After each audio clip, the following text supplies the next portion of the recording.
This season, Instacart has your back to school. As in, they've got your back to school lunch favorites like snack packs and fresh fruit. And they've got your back to school supplies like backpacks, binders, and pencils. And they've got your back when your kid casually tells you they have a huge school project due tomorrow. Let's face it, we were all that kid. So first, call your parents to say I'm sorry, and then download the Instacart app to get delivery in as fast as 30 minutes all school year long. Get a $0 delivery fee with your first 3 orders while supplies last. Minimum $10 an order. Additional terms apply. We acknowledge the traditional owners of country throughout Australia and recognise their continuing connection to land, waters and culture. We pay our respects to their elders past, present and emerging. Welcome to This Song Is Yours. We're a music podcast that chats to artists, musicians and creatives on their songwriting craft and upcoming projects. I'm your host Simon Fink and welcome to episode 233. Welcome to the podcast, and whether it is your first time or your 232nd time, we do appreciate it. Before we get to today's episode, please head to the show notes and follow us on our brand new YouTube channel. We're about to debut a brand new series of videos where we'll be joined by some very special guests. Our first one does launch this Thursday, and our first guest is US singer-songwriter Christian Lee Hutson, who was in town to support Phoebe Bridgers. You can find all the details and all of our socials in the previously mentioned show notes. I am very excited about today's episode. Our guest on the podcast today is Ziggy Ramo. The rapper and songwriter has been coming up in the Australian music scene for a number of years now, and there is so much more to the man than the labels that I just applied to him. Ziggy is an actor, a director, an activist, and more on top of his musical abilities that were mentioned. And he is just such an incredible talent to watch. On January 26th this year, he released his brilliant second record, Sugar-Coated Lies. Now, for anyone who was across his debut record, Black Thoughts, that record was a bit more about the external of what was going on in his life and everything taking place. This second one, Sugar-Coated Lies, is more about the internal and what is going on up there in his mind. This is a brilliant record, and it is one that continues to reveal something new every time that I've listened to it, and I imagine other people who listen to it are going to find the same kind of experience. In today's episode, we're chatting with Ziggy about the sonics of this record and what was inspiring him at the time. We speak about him touring this record at some point and taking it to the people of Australia. And we also discuss the politics of his music, the elephant in the room, and how sometimes the messages are either lost or missed altogether and what that's kind of like from his perspective. We do want to say a massive thank you to Tiarne from Morse Code for helping us with today's episode. Before we get into it, you can also catch Ziggy on Black Snow, which is streaming now on Stan, and all the places where you can stream his music. Once again, we've put them in the show notes, so you'll be able to find them there. But let's get into it. Here is our chat with Ziggy Ramo. You my dog, I'm your vet, and you got nothing let I put you down. Lately I've been dealing with my back against the ground, feeling like the Santa Claus and everything around. Gotta fix some sugar and you never make a sound. Sweet. Please welcome to This Song Is Yours, Ziggy Ramo. Hello, sir. How are we? I'm great. Thank you so much for having me. It's a joy to be here. My absolute pleasure. Thank you so much. Where are you joining us from? It looks very green, very lush where you are at the moment. Yeah, I'm actually in Perth still. I came over for a show a couple of weeks ago, and then I haven't been back here for years because of the pandemic. And my sisters live here, so I kind of turned a week trip into almost a month. I haven't been able to leave the good weather. It's just been beautiful to reconnect with family. So just trying to take a little bit of time before it all ramps up again, because the last 8 months were pretty full on with acting and music and a lot of stuff. So taking a breath while I can. I can very much appreciate that, and I also can admire the we're based in Adelaide. It's currently raining here today. From all accounts, it looks like it's raining across the East Coast. So I think you've made the smart move in staying with family and being able to kind of relax. kind of wanted to experience summer, right? Like the East Coast the last couple of years, it's been a bit of a few curveballs. So, yeah, couldn't turn down 30 plus degrees, sunny weather near a beach. So, yeah, it's been pretty great. You're a smart man. I can very, very much appreciate that. I think that at the moment there's a lot of excitement around you. Firstly, congratulations on this brand new record, Sugar-Coated Lies. It came out on Invasion Day. So far, the reception has been incredible. So first, congrats on that. How are you feeling now that this body of work is out? It's pretty surreal, honestly. I think I try and deem a release, like I try and deem it successful before it ever goes out, if that makes sense. So like for me, it's like, did I express what I was trying to express? Like, does it move me? Do I feel reflected in that work? Like, if all of those things tick, then I kind of sign off on like, yes, that's a successful release, because those are the things I can control. In terms of how people respond to it and, opportunities that come with once it's out in the world, I feel like if you're assigning the value on the art on that thing, like it's just the bottomless pit a little bit. But in saying all of that, the response has been pretty overwhelming in a lot of ways. It's just been, it's been beautiful to see people kind of connect to the record. And I was very much ready to let it go. Like, these songs are kind of 4 or so years old. So it was really at a place where I wanted it to be in the world. So I'm just really humbled, honestly, that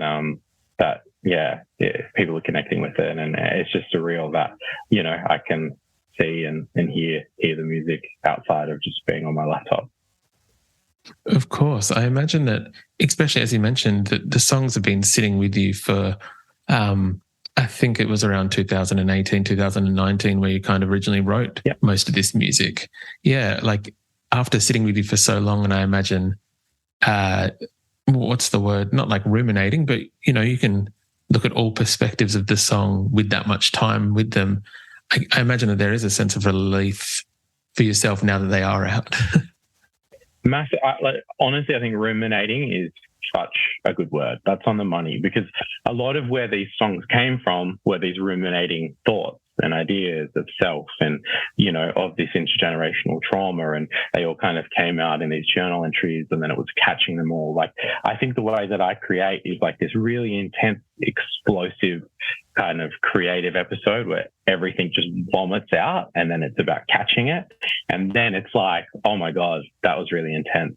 Kind of take a step back and then see what's there and really start to try and shape and refine it into a body of work. So I've kind of thought about it in like that, a lot of these songs, were scars and were wounds, and having time with them, like it allows them to heal into scars. So it's like I have a little bit of distance from like the intensity and the vulnerability in it, and I've been able to kind of grow from those experiences. And so now being able to share them with people and talk and reflect on them, and even in the process of like, doing final production and stuff, it's almost like revisiting, my past self, and in such a tangible way, that it's that there is just like this overwhelming sense of like, relief of like it's done. It's like can lay that version of myself to rest now, and can revisit it and listen to it and perform it. But that kind of chapter has been captured and kind of immortalized in that work. But now I get to continue and move forward from there. It is a beautiful body of work, I have to say. There is something very special about this record that I want to make sure I'm articulating myself correctly when I say this, that there is multiple kind of layers to this music. And I also expect that anyone listening to this episode, especially knowing yourself as an artist, that they're not going to be shocked by that there is many layers to your music. I think there's something really special about the songwriting in this, that it kind of floats on a subject. And I think the more that you listen to it, the more that you read into the lyrics. And we were very kind. You were very kind in your team to send through some of the lyrics for the record. I think you can see that there's more going on under the surface with that. I'd love to know how, just before you mentioned that sometimes it's almost like vomit coming out, and then you're working out what is the gold and what can kind of be put by the wayside. How do you work, I guess, build that structure where it's something that isn't just a face value kind of song, that it does have these different measures and different things going on underneath just the surface of the song? Yeah, so weirdly, it's like in that whole thing of like vomiting and what like gets left and what gets kept, usually in those vomits, like that is the record. Do you know what I mean? It's like, it's not like I had this creative episode where I wrote 30 songs and then I cut it down to 11. It's like I write 11 songs and it's like, that's what the body of work is. But it's refining it in the sense of, you know, sounds and how they conceptualize, because so much of like the narrative, I should take it a step back. Like, I think like all of these songs and any song I ever write about is just my lived experience. And I've been thinking about it for literally my entire life. So I have all of these kind of thoughts and ideas that are floating in my head that I know will eventually actualize into a song. It's just about like, in what context will that present?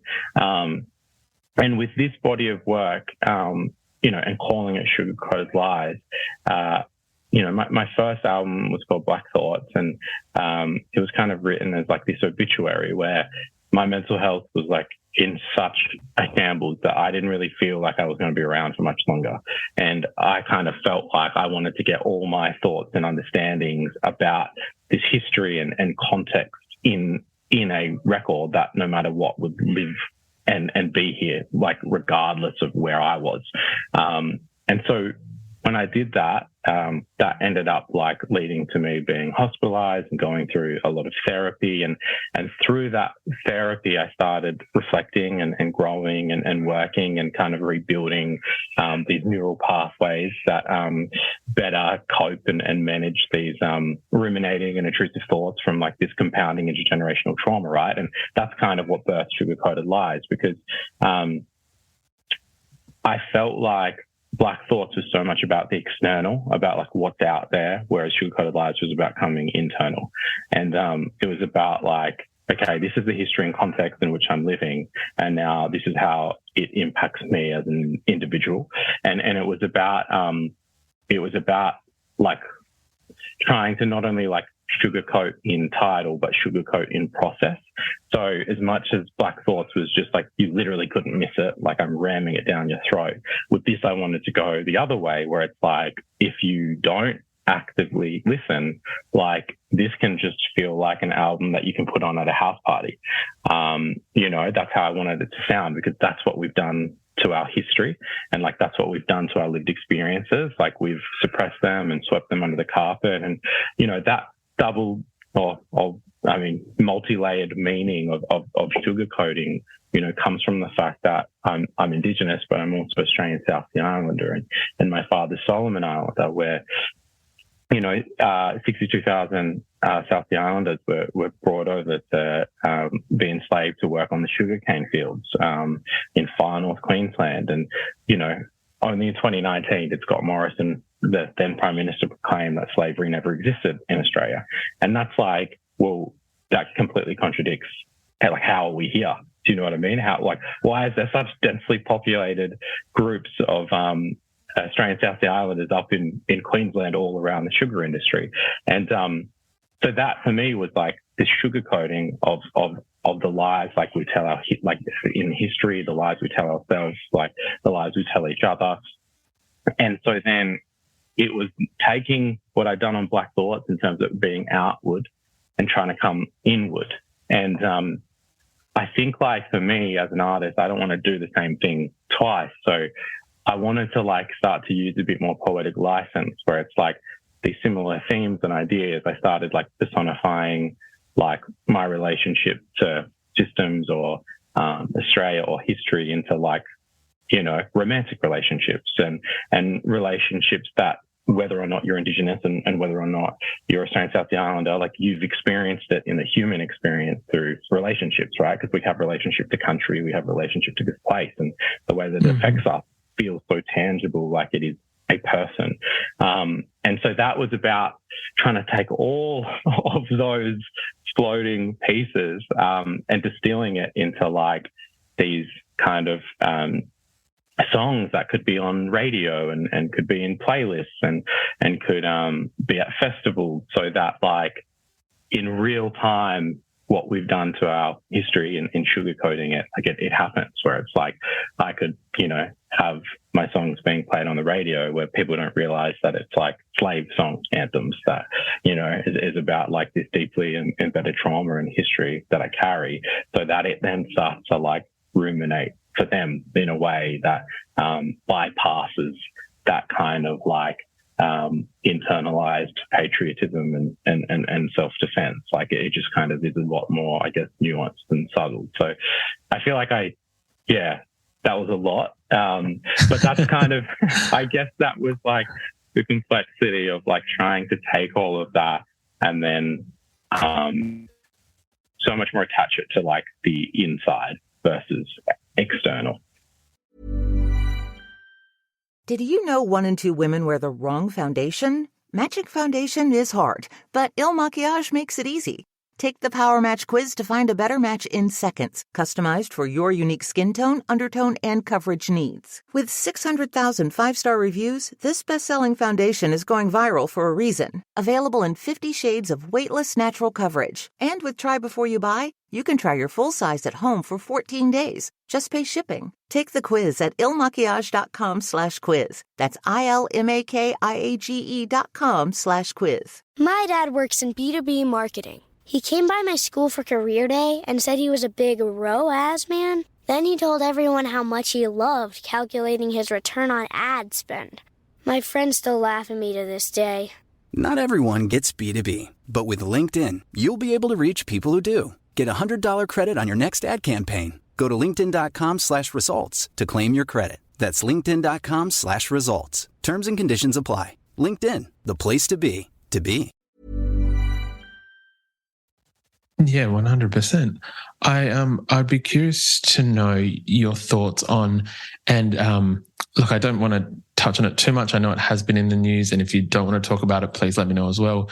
I guess the misunderstanding, because as you said, the songs are being packaged so that they can be played at a house party, but also hopefully, if the person is actually listening, that it's going to reveal. I think reveal is probably the best word. Reveal the song to be about more than that.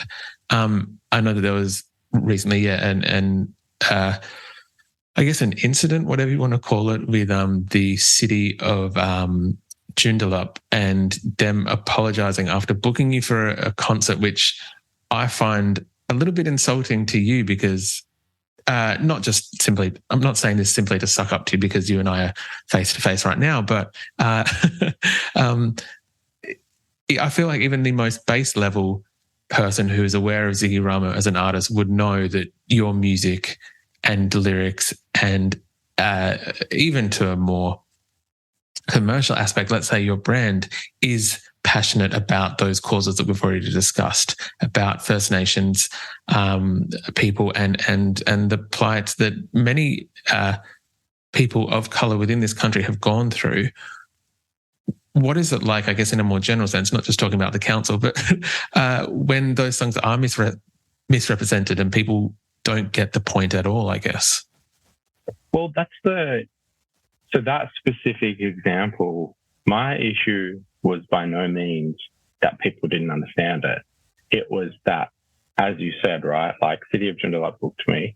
They knew exactly what I was doing. And what I did ended up confronting the audience. right? And so instead of asking the audience to sit with that discomfort and interrogate what was brought up for them, the City of Joondalup made the decision to apologise. But the whole question is what are they apologising for, right? Because I had no swearing. All that I was talking about was my lived experience and the uncomfortable history that we have, because it is completely uncomfortable, right? Like no one wants to be part of a genocide or, the dispossession of people and the continued dispossession of people. So, when I get up there and I think about my lived experience, like I can completely understand how that's uncomfortable. And furthermore, I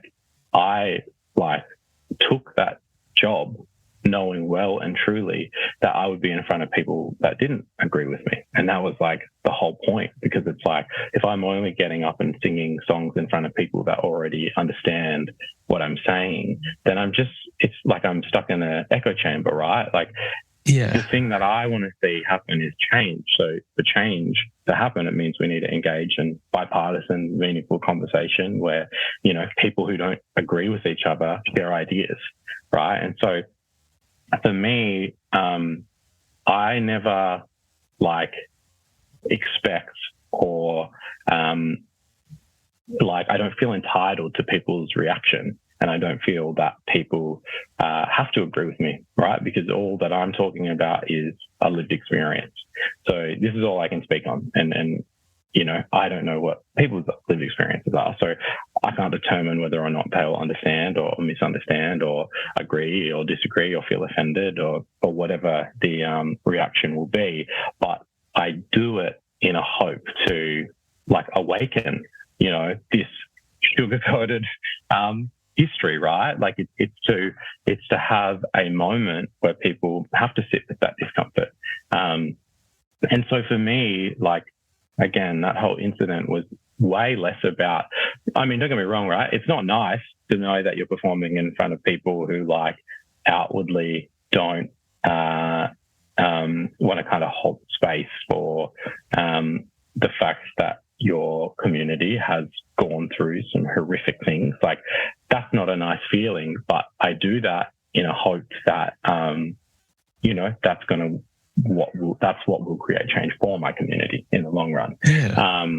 So then to have been put in that situation, which was orchestrated by the council, and then when they got the backlash, them not to support and back, I guess, essentially their decision that they did, and to completely kind of undermine everything that, the emotional labor that I took on to do that. It just kind of felt like a complete missed opportunity, right? The council could have very much easily issued a statement about, we understand that people are offended and we ask you to think about and reflect on why you deem that offensive. But lo and behold, that's not the first time something like that's happened.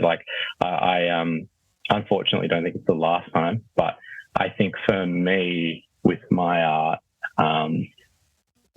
so much of it is, yes, it's the performance on stage, but then it's the performance once the singing stops, right? It's being able to be articulate enough to, when all of that's happening, talk to the ABC and be able to navigate trauma, like a trauma response in a articulate way that people can understand. And that's just kind of the position that I've found myself in, and understand that it's probably not what a lot of other artists have to do, but it's also I choose it because this is, I want to see change within my community. And I guess to kind of tie that back into sugar-coated lies, as much as it is about sugarcoating it, it is also about demonstrating my existence is resistance, right? It's I never kind of deemed myself as a political artist with black thoughts. I just wrote what I've lived. And it was deemed political because, being black is politicized. So with sugar-coated lies, I just wanted to further demonstrate that I'm a full, complex human being, as we all are. and kind of take that kind of next step and next chapter creatively. And, as much as I want to like sit around and have like, thought-provoking conversation, like I also want to have joy in my life, right? So like as much as it is about like sugarcoating it in that way, like it's also like I grew up loving pop music and songwriting. Like as an individual and an artist, like I want to give myself the freedom to just like create from instinct and not it's not that the intent isn't there, because I mean that's kind of ingrained in who I am and what I'm doing, but it's also just giving myself permission to just be myself like completely. Yeah, of course.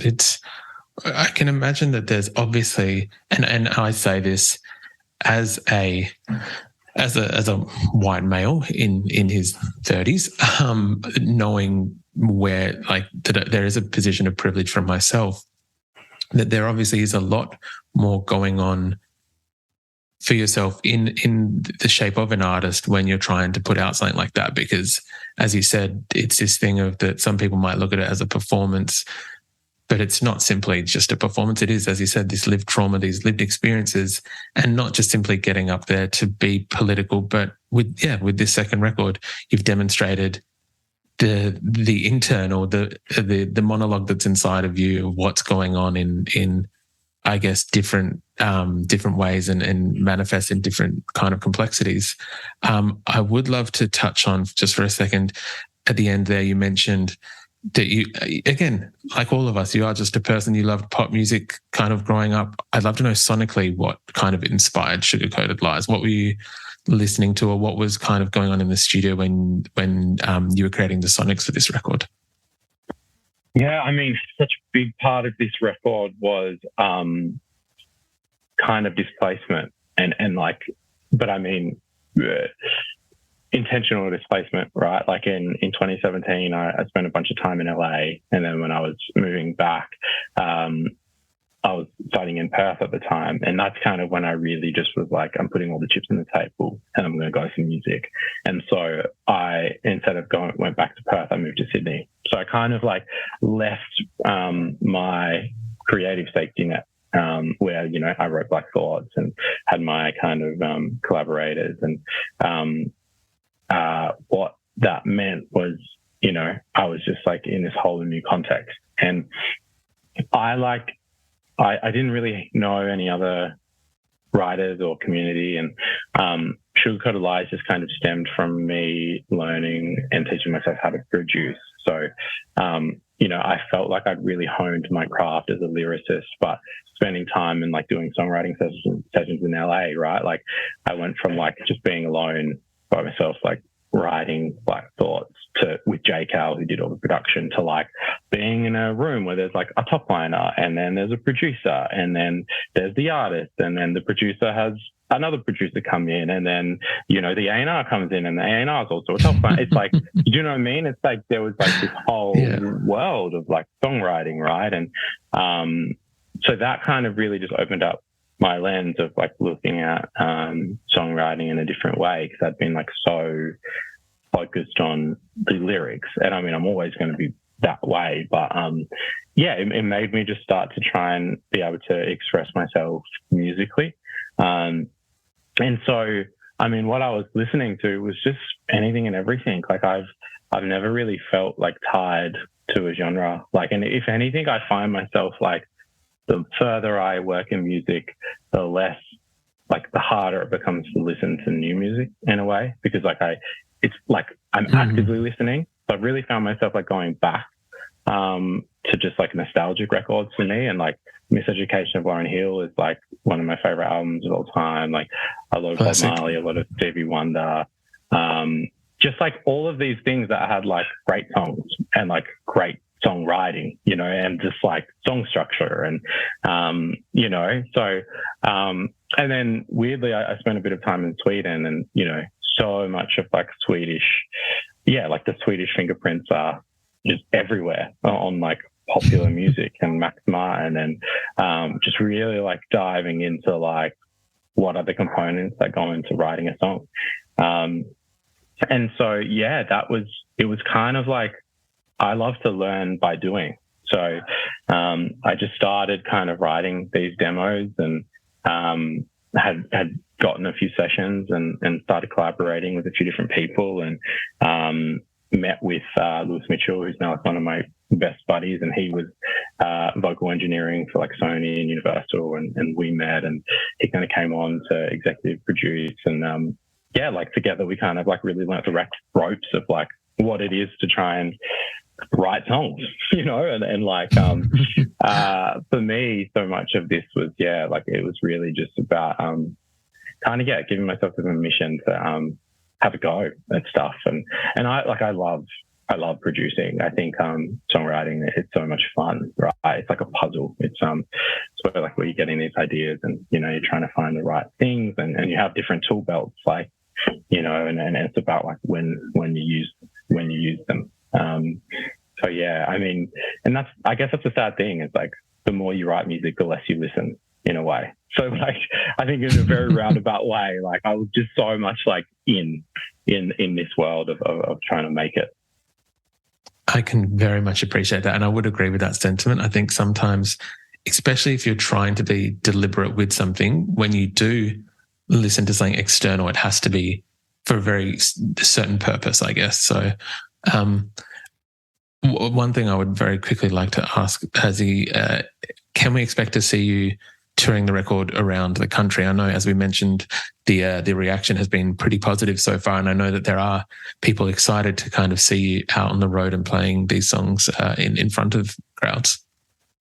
Yeah, I mean, like I'm pretty like art led, right? So like I feel like in the music business sometimes it's that whole balance of art and commerce, and we kind of have structure around everything, and it's like album comes out, tour date comes out, bang, bang, bang, bang. And for me, it was just like the time felt right for the music to be out, and have put it out. And as people kind of resonate and connect with it, if those opportunities present itself, like there's nothing more I would love than to play it for people. But just kind of like I kind of have always just like allowed it to unfold how it's going to happen. So, I mean, I'm putting out all the energy that I'll get to play this in front of people, because that's going to be so much fun. But in terms of like hard dates and exactly what context that'll be, like, I'm still to kind of let that unfold. Of course, look, I can very much respect that. And when and if they happen, I do look forward to seeing you either here in Adelaide or somewhere on the road. Ziggy, we would usually ask our guests what they're currently listening to. I know we just spoke about listening to music when recording, when writing. Now that you're kind of out of that space, you're in a more, maybe we'll say less artist, more consumeristic space. I don't want to say consumeristic, you know what I mean? You can listen as a music lover. Is there anything at the moment that's on repeat for yourself? Yeah, the Gemini Writes, like Steve Lacy's record, I like listened to a lot last year. Just like I love records that I can just press play on, that I don't have to shuffle, and I can just listen all the way through. Like, because I love bodies of work. That was so cool. I think like Steve is so he's so creative musically, and he's very much like just doing what he likes to do. And I think that just like oozes from it, which is really cool. That kind of probably got like the most rotation for me, I reckon, in the last little bit of time. It is a very solid record. Very good choice. Ziggy, thank you so much for coming onto the podcast today, and congrats on Sugar Coated Lies. It is out now. We'll make sure we put all the kind of links where people can find it in the episode of this podcast. But thank you again for coming on. Absolute pleasure. Thank you so much for having me.